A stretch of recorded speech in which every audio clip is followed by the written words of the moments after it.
అబ్బో ఇక్కడ కేజీ చీరలు కొంటే అర కేజీ చీరలు ఫ్రీ అంట. మంగళ్య షాపింగ్ మాల్ కేజీల్లో సేల్, టన్నుల్లో ఆనందం.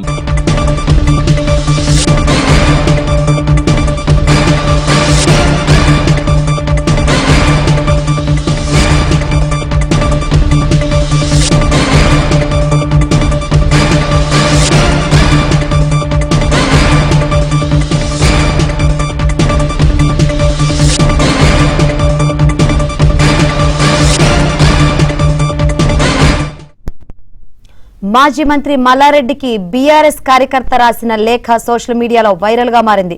రెడ్ పెన్ తో రాసిన లేఖపై రక్తపు మరకలు కూడా ఉన్నాయి.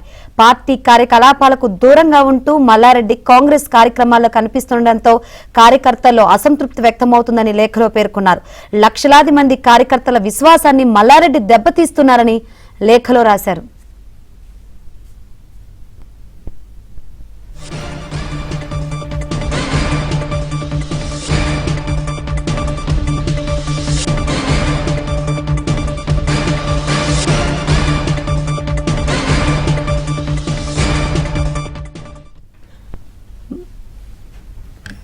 మాజీ మంత్రి మల్లారెడ్డికి బీఆర్ఎస్ కార్యకర్త లేఖ రాశారు. అది సోషల్ మీడియాలో వైరల్ అవుతుంది. ఈ లేఖ సంబంధించి మరిన్ని వివరాలు అందించేందుకు మా ప్రతినిధి నరేష్ సిద్ధంగా ఉన్నారు. నరేష్,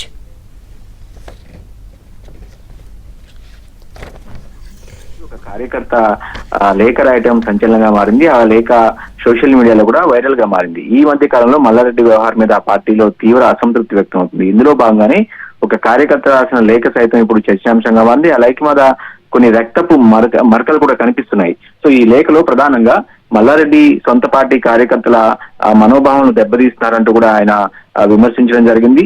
ఏదైతే డబ్బు అహంకారంతో సొంత పార్టీ కార్యకర్తను తన కళాశాల ఉద్యోగులుగా చూస్తూ అవమానిస్తున్నారు. బీఆర్ఎస్ పార్టీలు ఉంటూనే పార్టీ నాశనానికి మల్లారెడ్డి కృషి చేస్తున్నారంటూ కూడా తీవ్రంగా విమర్శలు చేస్తున్నారు లేఖలో. ప్రధానంగా ఈ మధ్య కాలంలో గట్కేసర్లో జరిగిన సమావేశంలో ముఖ్యమంత్రితో మల్లారెడ్డి వేదిక పంచుకున్నారు. ఏదైతే మేడ్చల్ నియోజకవర్గంలో ముఖ్యమంత్రి పర్యటించడం, ప్రోటోకాల్ ప్రకారం ఆ సభలో మల్లారెడ్డి పాల్గొన్నప్పటికీ కూడా ముఖ్యమంత్రి అదే సభలో కేసీఆర్ ని తీవ్ర పదజాలంతో పెద్ద ఎత్తున ఘాటు విమర్శలు చేశారు. అయినప్పటికీ కూడా మల్లారెడ్డి ముఖ్యమంత్రి వ్యాఖ్యలను ఖండించకపోవడం, పార్టీ కార్యక్రమాలకు దూరంగా ఉండటం, మౌనంగా ఉంటున్నారంటూ కూడా చర్చ జరుగుతుంది. వాస్తవానికి 2023 అసెంబ్లీ ఎన్నికల్లో ఓడిపోయినప్పుడు బీఆర్ఎస్ పార్టీ అధికారం కోల్పోయినప్పటి నుంచి కూడా మల్లారెడ్డి వ్యవహారం ఆ పార్టీలో తీవ్ర చర్చాంశంగా ఉంది. పార్టీ కార్యక్రమాలకు దూరంగా ఉంటున్నారు. తాజాగా సభ్యత్వ నమోదు కావచ్చు, ఇతర కార్యక్రమాలకు బీఆర్ఎస్ పార్టీ ఇన్ఛార్జీలు నియమించింది. ఆ ఇన్ఛార్జీలలో కూడా మల్లారెడ్డి ఎక్కడ కూడా మేడ్చల్ నియోజకవర్గంలో యాక్టివ్ గా కనిపించడం లేదు.